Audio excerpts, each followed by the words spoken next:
iPhone 13 on us for every customer. Current, new, everyone. To show the love. How about sushi? I just had sushi for lunch yesterday. How about tacos? Automatic emergency braking, one of 6 advanced safety features standard on every 2022 Chevy Equinox. Find new technology. Find new roads. Chevrolet.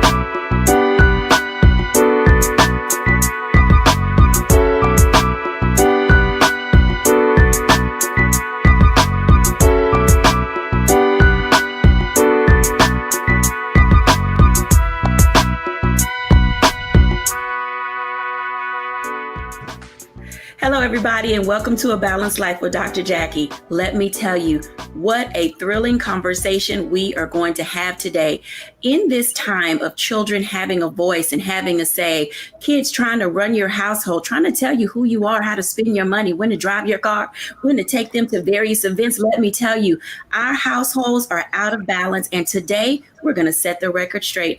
I am delighted to invite our guest in today to really talk to us on a very substantive level about how to keep peace in the home, how to have balance in the home, and how all of us cannot go crazy. I'm delighted to invite in today Pastor J.T. Johnson, Mocha Lee, Dondre Whitfield, and Stacey Owens. Hey, everybody. Hey, Dr. J. Hey. Let me tell you, I feel like we're just kind of jumping right into where we left off last week. And I know that our audience that was watching, they had plenty to say. When we think about our households and what we're doing, where do you think in this time, let me just say, I know that this day and age is different. Kids are grown, and even more grown at very early ages. Let's talk a little bit about boundaries. I'm going to start with Mocha Lee. Mocha, where do you think we need to have boundaries, and at what age do we begin to set them? Boundaries are just so important because I think we just live in an age where, and I'm just going to speak for myself because I have 2 daughters.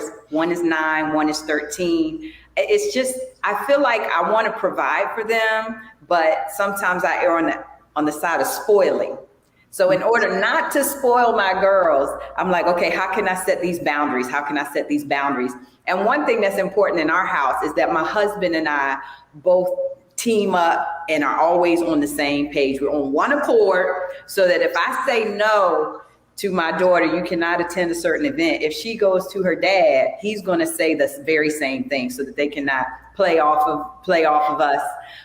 We need to set the boundaries as early as possible. I'm talking about elementary school, because it's just important for them to know if we love you, it's because we need to say no to certain things, because everything is not for you. You're not supposed to do everything that your friends do. You're definitely not supposed to do everything you see on TikTok. Please. Oh, Lordy. We're going to definitely be having that TikTok conversation, because social media does seem to be taking over our children's lives. Pastor JT, where are the boundaries and when do we set them? I honestly agree with Mocha. I believe that the earlier the better, because I believe our children are a direct reflection of the home system or the village that they come from. Mm-hmm. So if there are no boundaries at home, then there are no boundaries at school, and there are no boundaries at church. And so then the expectation is that if I'm able to do it and there is no correction that is brought forth in the home, then I buck the system in a sense, or I rebel against correction outside. So I believe that those boundaries are definitely necessary, and kind of really looking at the framework of ensuring that we are providing the healthiest environment for our children. I understand about giving them a voice, as you mentioned, Dr. Jackie, but I also will say as well, when we look at their voices should always be in line with the boundaries. So even if they are given an opportunity to have a voice about a subject or an issue or a situation, it still is in line with the boundaries. It's kind of like the will of God. We understand that as long as we ask inside of the will, then it's favorable for us. Now, when we step outside the will, then we have to, kind of get disciplined back inside of the will. So I believe that it goes the same in our home. Thank you for sharing that. And this is a little bit of transparency, you guys, because I'm going to have to say, I was that kid. If I was at someone's house and they would say, would you jump on the couch at your mama's house? Yeah, when she's not looking. So I was definitely one of those rule breakers. You know, we got to jump on the furniture. We got to jump in the bed. We got to have pillow fights. And I think that's a part of knowing boundaries for being a kid. It's like, be a child when you can be a child. Stacey, when you're thinking about from the education perspective, and even as kids get older in age, what type of boundaries should parents be setting, and how do they walk them out so that it does marry with the home and the school? So for me, I always say that parents should set the boundaries of what it should look like in their home, but be mindful of the fact that your child is not always at home. You spend a lot of your time in the school environment. So what are the boundaries for how we should interact at school as well? Because one of the number one things that I hear from kids is they'll say, well, my mama said, you know, and I'm always like, well, okay. Yes, your mama at home, you can do this, but at school, you shouldn't be handling conflict by choosing to hit back. You know, here's some of the boundaries that you need to understand at when you're in the school environment. And then moving past that, I say at school, I always see our kids have because they have so many responsibilities at home of taking care of the family and helping out with the things that's going on at home, that they have a hard time choosing what should they do in the school life. Because when I go home, I have to take care of my sister and my brother. I have to do this. So school is like second nature. And I think you should, as a parent, you should set the boundaries straight at birth. That the only expectation that you should have between the ages of birth to 19 is your job is to go to school. Mm-hmm. Your job is to be successful in having an experience, a childhood experience. And then how do you learn the ways of developing into adulthood? And that should come naturally or organically through your experiences that you are receiving in your childhood and the experiences that your parents are setting up for you so that you can, you know, move into that when it's developmentally appropriate. So boundaries are very important because that line between home and school can easily be crossed when kids are so used to doing the things that are set at home. Wow, that information is so enlightening because oftentimes it's difficult, you know, to separate those things. Like you said, my mama said, my daddy said, or my granny lets me do it this way. And oftentimes we get that level of pushback. Dondre, you have children at different stages of growth and development. And tell us about the boundaries and guidelines that you've set in motion and ones that you believe as you mentor young boys. Yeah, I think just in talking about the boys, and we talked a little bit about this last week, what I do with my son, you know, I've often said that I am the drill instructor for manhood for my son. And there are times when, because my wife is doing her job as a nurturer, whenever she sees my son uncomfortable and hurting from that space of discomfort, what she wants to do is she wants to step in on his behalf and take away that painful moment for him. But what I constantly have to remind her is that when you take away that moment of discomfort, when you take away that pain, you're taking away his opportunity for growth. As I've said before, there's a reason why they don't let moms go to boot camp. I am preparing my son for the battles ahead. And those things can't be done in a space of comfort. Kings are not built in comfort. Kings are built in crisis. And so what I have to do is I have to allow my son to be exposed to safe levels of crisis so that he will learn how to properly navigate them. And when he's going the wrong way, I am nearby so that I can guide him when it's appropriate.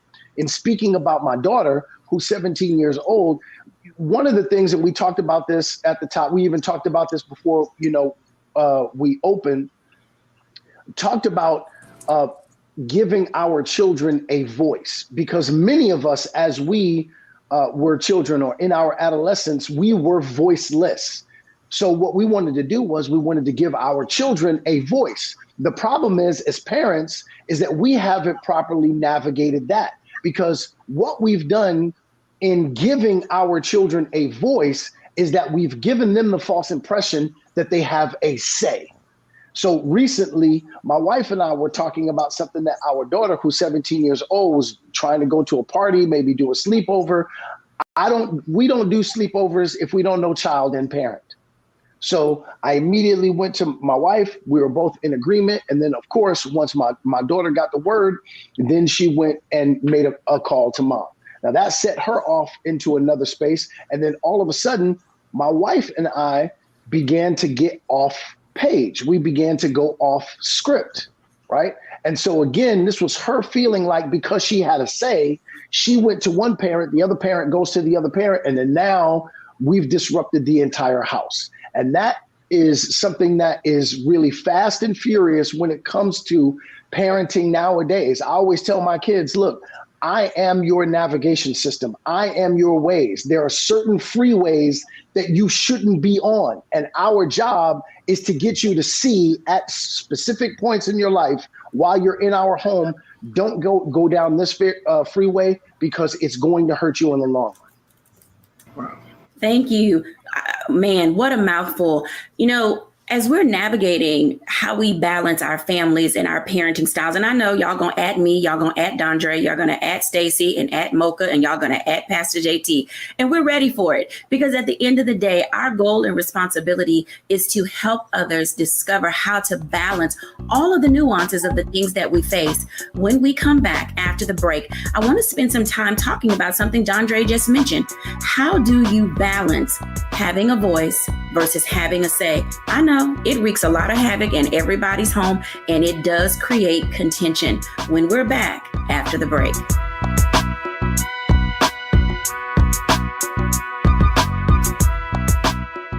Attention! We're back, bigger and stronger than ever. Season 2 is reloading May 26th at 8 p.m. Eastern Time. What's up? Being a black man, we gotta stop letting it slide. With new hosts Let me tell you what damn time it is. and big celebrity surprises. Kiss my behind. It's Oprah Winfrey. Subscribe today at Truth Talks Live. Give black people what they need, and we'll show them, please. And don't miss out on all the upcoming viral moments. Simulcasting weeknights at 8 p.m. on Roland Martin Unfiltered and Black Star Network and Truth Talks Live. I'll see you there.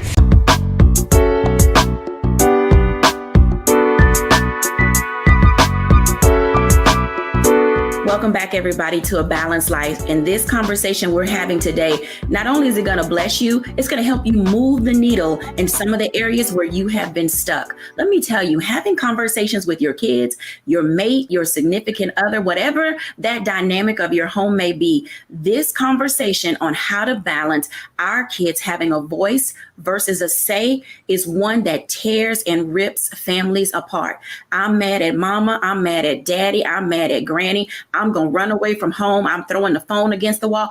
Kids and parents alike are losing their mind. Welcome back, everybody, because this conversation that we're about to have right now, oh, my goodness, you know, talking about a Pandora's box, you know, that Pandora's box really does get open, you guys, when you think about, you know, what is the difference between having a voice and having a say. And I'm going to start with Stacy, because she's in a school setting. And in that setting, sometimes kids want to pop off at the teacher like they're a parent or a sibling. Stacy? So we got to put this in a frame box. I always tell my kids, you do have a voice. And we are interested in hearing what you have to say. But now let's set the expectation and the tone that giving you the opportunity to use your voice, allowing the adults around you to hear and respect what you have to say, but the final say comes from the adult, because we're the ones that have to make sure that what you're asking for is going to yield the best results for you in the end, even when you don't understand it at that moment. So just because we allow you to be part of the conversation, it doesn't necessarily mean that the outcome is going to be 100% the way that you feel it should be. But you can't feel like you wasn't heard. So I want to hear you, but you have to understand that you also have to hear what the adults in your life are asking and presenting to you as well. So I think for us, it starts with teaching effective modes of communication. How do you be an active listener? How do you be an active sharer of the news? And then when it comes down to making the decisions, how can you come to that space of respecting whatever final decision has to be made? So let me ask you a follow-up question, because that social emotional engagement in that point at the school level is where a lot of that is taught. This is not saying that parents are not equipped to understand social emotional engagement, but you see it a lot at school where kids just sort of zone out when they feel like they're being talked at versus being talked to. And I know I see it a lot of time in the grocery store. Parents are just wailing on their kids and not giving them good instruction. Stacey, how do you fix that? Or what way can you help navigate the conversation for parents to be open to their kids and kids to be open with their parent? I think a lot of times the talking at part comes when parents feel like I've shared what I needed to share. And I don't know if you've had this experience before, but I've had it with my personal son. We can be in a conversation, the end result is given and they don't like it. And so they'll come back and they'll ask you the same question 100 different ways. And that form of manipulation comes in because they think if they keep coming at you in different ways, eventually you'll get tired and you'll give up and you'll fall to what they want. And that happens in a lot of households. So what I had to do for my son is I had to say, you know what? This is a non-negotiable. I taught him that word. So now we can go back and forth. We can talk. But when I said this is non-negotiable, he knew that once we got to non-negotiable status, it didn't matter how many different flowerable ways that he came back and changed it and asked it and re-asked it and just keep going until he got under my skin. I wasn't going to move from the final decision that was made.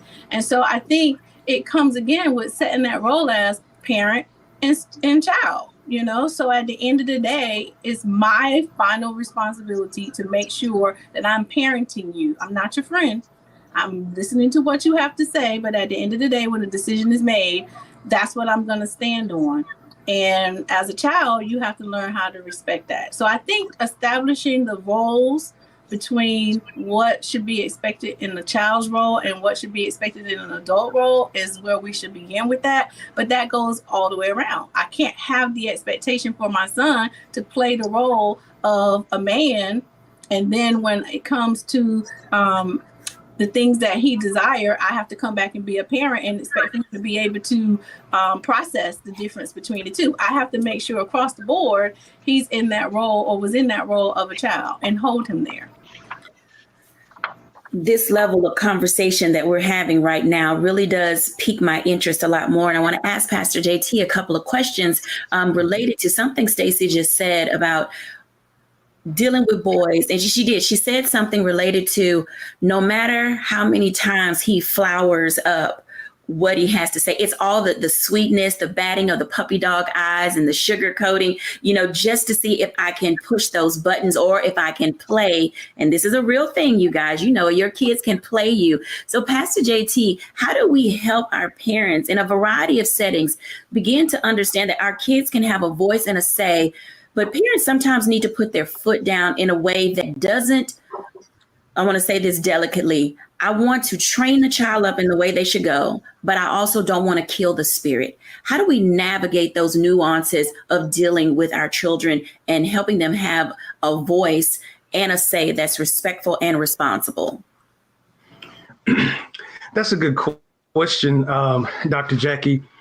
I will start by saying, I think what the danger is.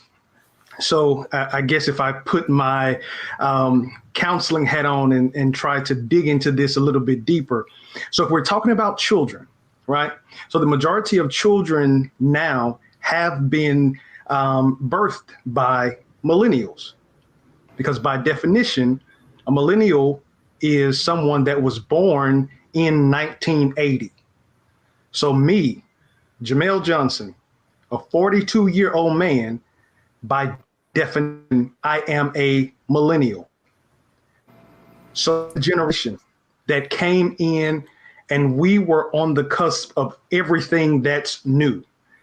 So we didn't come in on a Good Times family. We didn't even come in on an Archie Bunker family where we saw the two parent model.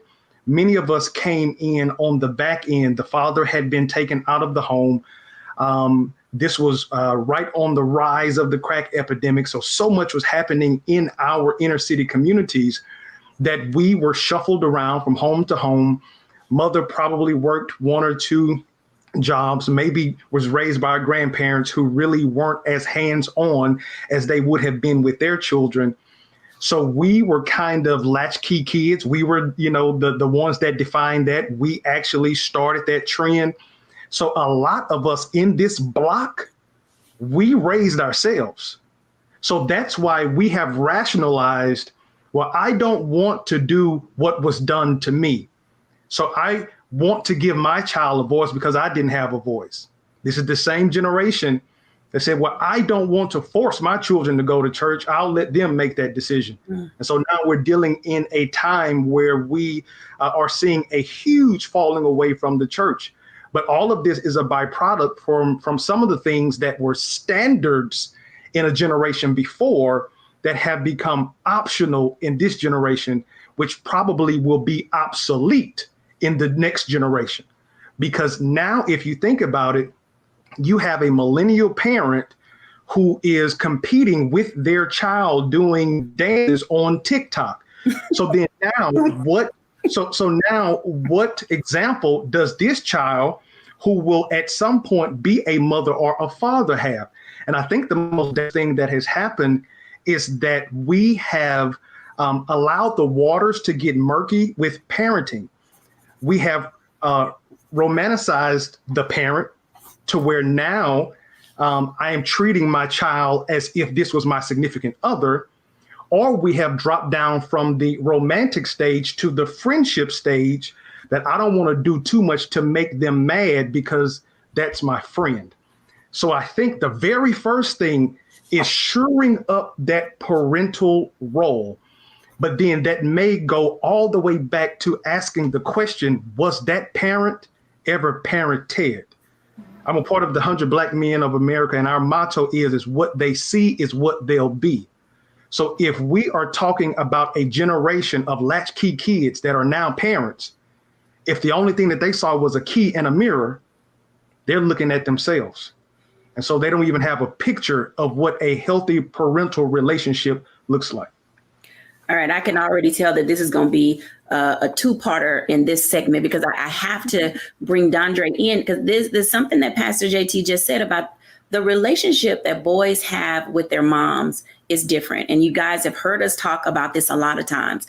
But there is a term that's going around, and we've heard it all of our lives. And now that we're older, we actually see more of what it means. Pastor JT just said that oftentimes that relationship between a boy and his mother can cross over boundaries. We've talked about boundaries. We understand what they can be. But when we think about it in the context of who's in control, there is a phrase, man of the house. And I want to dive into that just a moment so we can set the tone for our next segment. But right now, Dondre, this whole notion and idea of having a voice versus having a say, when it comes to boys who have been placed in that role of man in the house, that can be extremely toxic on a variety of levels. Can you talk to us a little bit about what we mean when we say man of the house, and how do we begin to draw some lines in the sand of helping parents and other adults coming around this young man be able to navigate his life?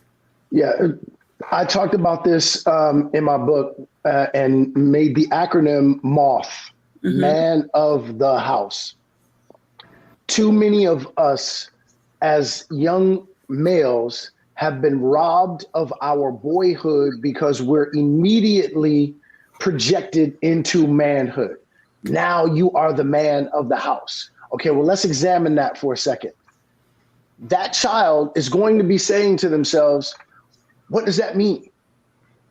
What does it mean for me to be the man of the house? Okay, well, let's dive into that. He doesn't have a say because he just doesn't. She's saying you are the man of the house, but she will not give him a say ultimately in how the household is functioning, right? As she shouldn't, because he isn't worthy of that yet based on the kind of wisdom that he doesn't possess. Okay, then let's go a little further. He will now get spoken to in a very specific way as a child because he is. So now he begins to think that being a man in a household means that I am spoken to as a child. I'm spoken down to. There is constant strife. Sometimes there is verbal and physical abuse, sometimes emotional abuse. I don't have a say. So now as he grows up, he says, wow, it really isn't a great thing for me to be the man of the house because none of this feels good. None of this looks like it's something that I don't really matter, right? And so we begin to walk those things out. As Pastor Jay said, look, what he sees, he will be. So if he sees his role is diminished in the house, he begins to learn that he doesn't have to do much because the household operates without him. And so many of our males never learn how to matriculate into manhood because no one ever taught him what his role is. They just gave him a title without teaching him how to function truly under the guise of that title. And when Pastor Jay talked about, and I love just talking about this role as friends, as parents, we want to be our child's friend. Listen, let me tell you something. When your child is under your roof, they cannot be your friend because you have to be the parent. We can only be friends. If you are my biological child, we can only be friends when you're an adult, when you move out of my house, and you are taking care of yourself on your own. We can have a friendship at that point. But when you live under my roof, we can be friendly, but we can't be friends. Now that's a definition. You've mentioned a couple of things that really do leap off of the page from the psychology standpoint of being able to separate and identify. When you were talking, Dondre, one of the movies that popped into my head was Crooklyn. And I think that we all cringed at Spike Lee's movie that after the mother passed away, that young girl at the age of 7, 8, 9, 10 was thrust into the role of having to be the cook, the cleaner, yes, having to, try to get her homework, trying to make sure her daddy wasn't sick. There were just a host of things that were thrust onto them. And we caught that as women, but oftentimes we don't see that same type of understanding when it comes to our boys, because we say our boys need to be tough. They need to get in there and get it done. What fallacy is wrapped around making our boys be men too soon? Oh my gosh, I'm so glad you asked me that. Here's what happens. Immediately, you think that you're encouraging him to be a man. What you don't understand is that you're robbing him of his humanity. That's a big one. Our young boys are walking around often. You might see them, they might have a zombie-like look in their eyes because they have been given all this responsibility with no tools. They've been given all this responsibility without any teachers.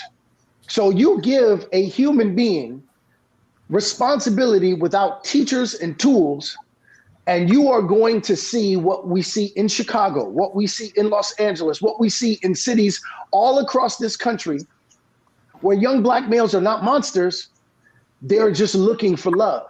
See, we think that when our boys go to gangs, that they are looking to be the monsters that they are. They're just lost human beings searching for love. And when they see that someone loves them enough to kill someone for them, to them, that's the ultimate sign of love. Wait a minute, my biological parent doesn't love me enough to even come around to see me.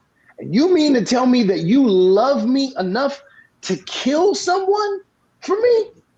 That's the ultimate sign of love and respect, right? Because they don't have a true definition. They don't have a working definition. So when we sit there and we give them all this purpose, we give them all this assignment without the teachers and the tools, we are robbing them of their humanity. They skip right over, look at our brother Michael Jackson, right?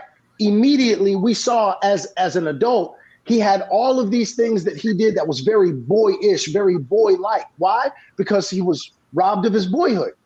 He was working as a boy. He didn't get a chance to play. Now, many people say, well, look at the money that he got. And that's, again, where we rob our children of their humanity. We begin saying that this life really is about money as opposed to us growing as human beings and ultimately coming into our manhood in a safe way. Coming into manhood in a safe way. When we're back after the break, we're going to pick up on this conversation. We'll be right back in a moment.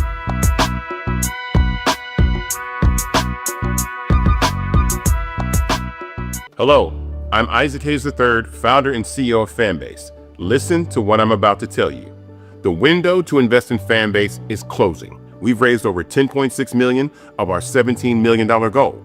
That means there's room for less than 6,370 people to invest in Fanbase for the average amount. The minimum to invest in Fanbase right now is $399. That makes you an owner in Fanbase today. Go to startengine.com/fanbase to invest. Why? Because current social apps have taken advantage of users for far too long, with content suppression, shadow banning, harmful racist content, and no real tools for monetization and equity. Fanbase has over 1.4 million users and counting, allowing anyone to reach all their following and monetize their content from day one.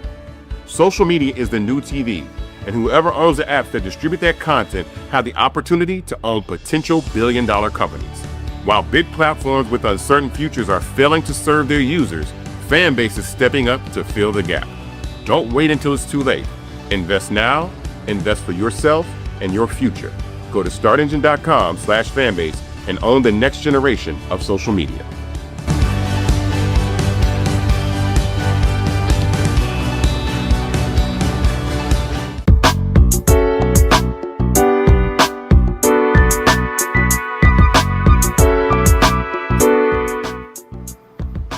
Welcome back, everyone, to A Balanced Life. I hope that you are taking notes and getting all these wisdom keys. I want to bring everybody back in for this next segment because as we're talking about our boys, this conversation really brought me to Mocha because Mocha, you're raising girls. And when you think about the kind of young men and how they're being raised and the pool that may be available to your daughters, does it give you pause when you think about where this future son-in-law may come from?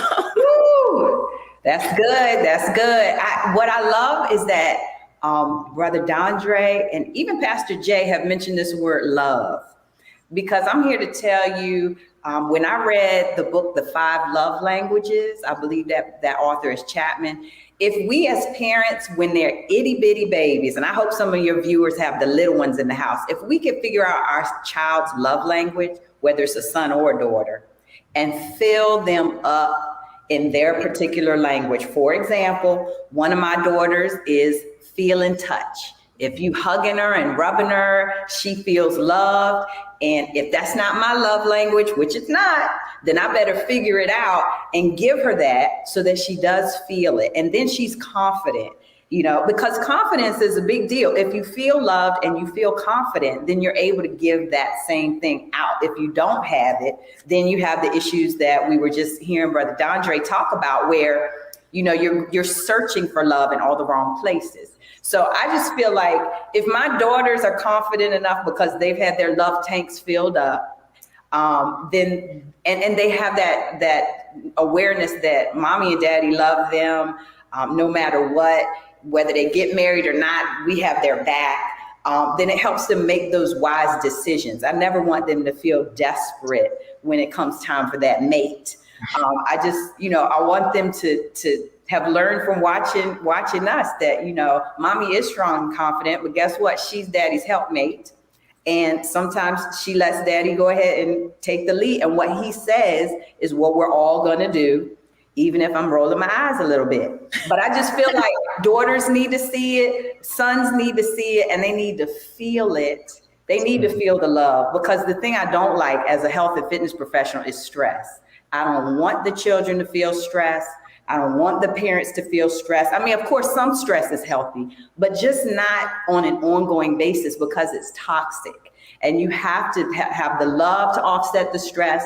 You have to have other ways of showing your children how to offset stress. Of course, I'm going to say working out, but you just have to show your children that so that when they get out here, they're making good decisions. And like you said, when I'm thinking about, oh, my girls will grow up and these are the guys they're going to have to pick from, you know, as husbands, I'm like, phew, yeah, it's a little scary, honestly, yeah. But I think ultimately it's going to be all right. Okay, so for a balanced question for you, for somebody that does not like stress, so what's the age that you and your husband have decided your daughter can date? Oh my gosh, have we even talked about it? Here she is, 14, going to high school in the fall, and we haven't even, it's like we don't even want to deal with, that's sad. Dr. Jackie, why did you put me on the spot? Because we're over here in denial. I'm trying to help you get balanced. Look, I'm trying to help you get balanced early because you already know there's going to be the junior dance. Somebody's going to want to ask her to their senior prom. It's going to be a host of things that she goes into high school that you're going to have to deal with. And these are the kind of conversations, you know, we need to sit around our dinner tables or sit around the tray tables or do a campfire, whatever it is families are doing. If we're going to teach our boys how to communicate and relate with girls, then they need to come in an environment where they feel comfortable, where parents are around or some other adult that can give them the guidance and the direction for the protocol, if you will. I'm going to ask Stacey this question and I'm going to come to the guys because Stacey, when you do think about this, is going to be a protocol question for everybody. So Stacey, your kids are in a co-ed environment. How do you see them interacting one with another when they're just in their general setting and not necessarily in a classroom? Are they being polite? Are they holding doors? You know, are they talking kindly to the young ladies? What's going on in that space? Well, I'll say first, Mocha, don't send her to high school without having that conversation, honey, because everything you didn't learn at home, they will teach you in the streets, and in school in particular. But in terms of, you know, it just depends. It depends on the model or the example that is at home. I have some kids who is quite apparent that they have someone in their circle at home that have taught them those gentleman things to do, like opening doors and so forth. And if I'm carrying a box in, they'll say, let me get that for you, Miss Stacy. And then I can tell the households that don't have that model and don't have that example, and they don't really expect it or jump out and just take the initiative to do those type things. Unfortunately, I have a culture consultant here at our building, and he's real big on those kind of things. So when we find students that are not experienced or well versed in that, we teach them the importance of it. I just think it depends basically on what's happening at home to what is put in you, and then it shows when you go out in the community. You have something that can spill out of you. For me, unfortunately, with the environment that I serve, you know, I'm always looking for those traumas, because the trauma is what our children live in, and it has become the norm and such. And so those roles, when they're crossed because of the traumas that are happening within the households. So I'm looking for kids who are disconnected, depressed, have that lost sense of self because at home, you know, they're hearing their parents talk, their mother, or if they're in the home with their father and no one else, they're just hearing them talk about the bills and the pressures of the world, like things that kids shouldn't even be thinking and talking about. Like, why are you worrying about the light bill? Why are you worrying about, you know, where you're going to get your next meal from? And so I'm spending a lot of time trying to fill those gaps in, and then finding what is needed and making sure that we can provide a model if the model isn't there. Finding a model when the model isn't there. I can definitely tell you that building a model of your own is not always easy. I'm going to ask Pastor JT this question, then we're going to go out to a break and come back. Pastor JT, in finding that model, and I'm having a difficult trying to frame this question, because when we talk about boys and their engagement with girls, they often see things from television or video games that aren't necessarily appropriate. What is the right way for the village, and this is for all of our audience, what is the right way for the village to do some corrective behavior when we hear and see a young man calling a young lady, hey, ma, yo, babe, sis, you look good in those pants? I mean, there are just some things that should not come out of certain age groups' mouth, namely ages 6 to 15. So can you help us with languaging these levels of conversation? Yes, ma'am. And I'm always, I guess in being a pastor, I'm always, trying to be a problem solver. And I have to always first try to identify the problem. And sadly enough, your question was, what can the village do? Sadly enough, those little boys probably picked that up from some of the inhabitants of the village. And so we are only byproducts of what we have been exposed to. So if this young man, so still to this day, I say, yes, sir, no, sir, yes, ma'am, no, ma'am. And I do that because my dad, who is 77 years old, still says, yes, sir, no, sir. And he's 77. And it's not too many people that would be older than him, but he's still saying that. So I picked that up from him. How my dad caters to my mom is the same way I cater to my wife. I picked that up from him. So now if these young boys are not exposed to that, going back to Dondre's point, if they are considered the man of the house and not seen as a male in the house, then they don't understand how to truly communicate to another girl, because at that point, their communication is not lateral to a girl. Their only reference point is being talked down to from their mother. Or even more dangerously, you could possibly have a young boy who could, on the outside, we could kind of see it looks like he's in a romantic relationship with his mom. So he's being taken care of. He's being catered to. He's sitting in the car when she's pumping gas. He gets to pick where they go eat every day. Preach, sir.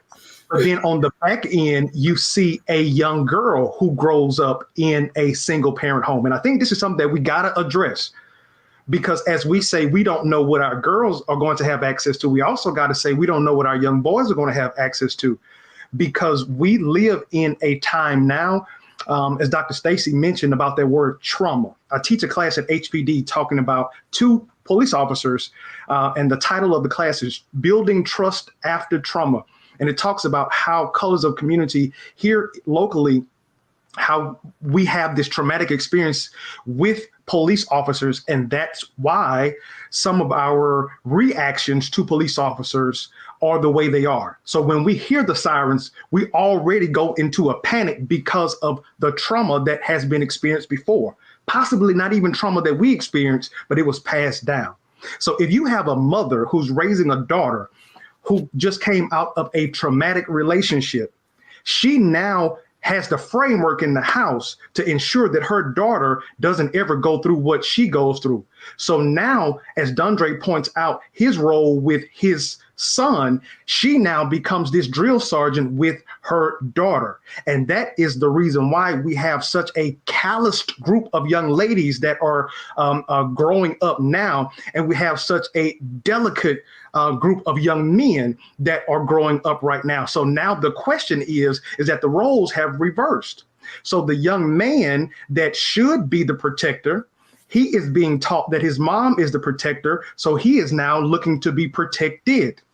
The young lady who is growing up in a single parent home, this mother is telling her, I don't want you to ever go through what I've gone through. So now this young girl, she is not being the dainty one with the easy bake oven and with a little baby doll. She is being taught to get it how you live. Do it for yourself. You don't need a man. So now we have this huge divide that has happened in our community, and no side really knows how to talk to each other, because they're picking up their language from who is raising them. It is true that more is caught than taught. When we come back after the break, we're going to give all of our guests an opportunity to share some final words on what it looks like to really keep the community together, how our boys, our girls, our men, and our women can get back to this sense of community so that we can all have a sense of balance and a sense of peace when we're back after the break.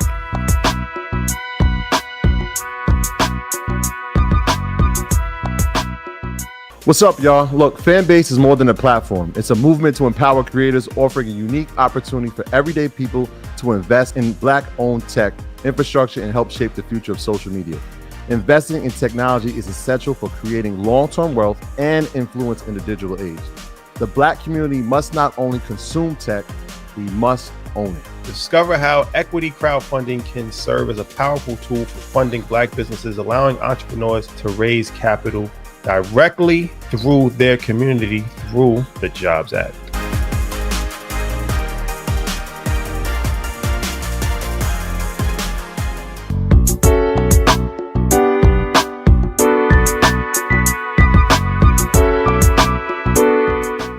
Welcome back, everybody, to A Balanced Life. Let me tell you, the dynamics of family, they can take you out of here. Let me tell you, our guests today have really enlightened us about what it means to not only raise our boys, but to see how we're engaging our girls, how to have balance, how to set boundaries, how do we have the necessary conversations so that way we're raising our children in a way and in an environment that is conducive for positive growth going forward. I want to bring back all of our guests because I think it's important as we prepare to round out this segment that our audience hears from each of you about what are some of the next steps. And I'm going to start with Mocha, Stacey, Pastor JT, and then Dondre. So what are a few next steps that we should be taking, Mocha?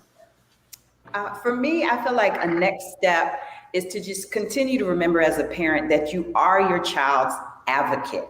And in the beginning of the show, we talked a lot about those listening skills and just making sure that you are listening to your children so you're understanding what is going on in their life so that you can guide and direct them and possibly even pray for the proper mentor, because for some reason, these kids don't necessarily want to hear it from their own parents, but just that right mentor or person who can pour into their life might just be the person who can steer and guide them even better than mommy or daddy. Thank you. Stacey. I think a next step would be to look inward and have some self-reflection and just remember that if you are raising a child right now, ask yourself, is the experiences that I, as the adult, that I'm providing for my child, are they experiences that will assist my child in having the best childhood that they could have? And do I have the expectation on my child to understand that that's their only job in this world right now is to just be a child? Go to school and experience your childhood, live your best life as a child. Because when you do get grown and start paying bills and all that, you're going to say you want to go back there and it's already gone. So just go back and self-reflect and then make adjustments as you see fit. Thank you so much. Pastor JT. I guess one of my last, or I guess next steps would be one for the parent or parents. I think going back to what Stacey as well as Mocha said, one kind of figuring out inside, right? If there's anything that I can do better to ensure that I am being the best parent that I can be, and then dealing with that issue in you, and then making sure that you are modeling the desired behavior in front of your child that you would want them to extend when they leave the home. So I believe that most of this is not necessarily on the child. I believe that the responsibility happens to fall on the shoulders of the parent and have that real conversation with themselves. And then the last thing that I will say is don't be afraid of maybe enlisting the help of a counselor, family therapist, a pastor, somebody to talk to outside that may be able to be a non-biased party that can help you move forward. So I'm going to give my next step before we go into a break. And then after our break, I'm asking Dondre Whitfield to give us our closing reflection for this segment. My comments are this. Next steps for our community, our village, our tribe is to keep the lines of communication open. I mean, honestly, it's not that difficult to sit down with someone and talk with them. We've got to learn as a community how to have these difficult conversations. When we come back after the break, Dondre Whitfield is going to give our final reflections.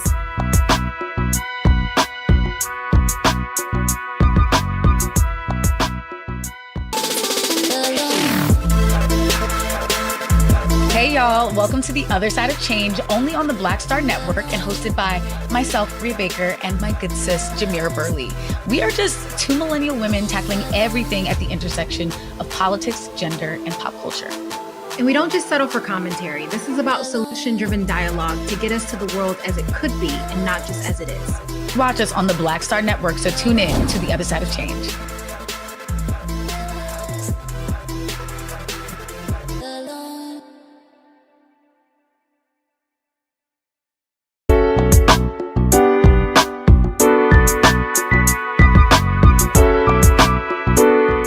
Welcome back, everybody, to A Balanced Life. Stacey Owens, Mocha Lee, and Pastor JT have given us all some next steps on what it means to keep our village thriving and surviving. Right now, Dondre Whitfield is going to give us our reflections for the day. You know, I have to go back to what we were talking about when our children go into dating, and then wrap the rest of it up. Sister Stacey said something about, what we don't teach our children at home, the streets will teach them. And that is absolutely right. So when we have or allow our child to date, as my daughter now, who is 17 years old, she's in that phase, I have told her, as I tell my son, whenever you have someone that is interested or that you are interested in, your job is to bring them here to our home, because our job is to give them a model that they can begin to mirror. As a father of a daughter, that boy has to come into my home, cross that threshold, sit down with me, tell me his intentions with my daughter. My job also is to have a relationship with him that's outside of hers, because I now become a bonus dad to him. I am now a second father figure to him. My job is to give him specific information and instruction about how to go about doing this if he does not know how. One of the things that I have, and I've done this already, I have spoken to that particular boy and said, look, there's only one way to stay in good graces with me. And that is, your job is to always remember that you are not allowed to abandon or abuse my daughter. I've spoken to my daughter and said, your job is to make sure that you do not intentionally agitate or aggravate this boy, particularly in a way that could be physical, because that will end badly. So these are the kinds of things that we rarely get. We rarely get a sit down of information and instruction. I already know that nature is going to take its course. So of course, my daughter is going to become interested in boys. A boy is going to become interested in her. If that is going to be the case, let's walk this out specifically. In every other area of life that we walk out greatly, we receive great information and instruction, and then receive accountability. So for everything that we want our child to do, we should be finding ways to give them information and instruction, and then give them loving but firm accountability. Thank you for sharing your words of wisdom. I hope that our audience has enjoyed our series this month on boyhood, manhood, and family dynamics. All of these things are responsible and in a way for us actually to stay accountable to how we become balanced in our lives and how we can move the village forward. Thank you, everyone, for joining us today. Bye now.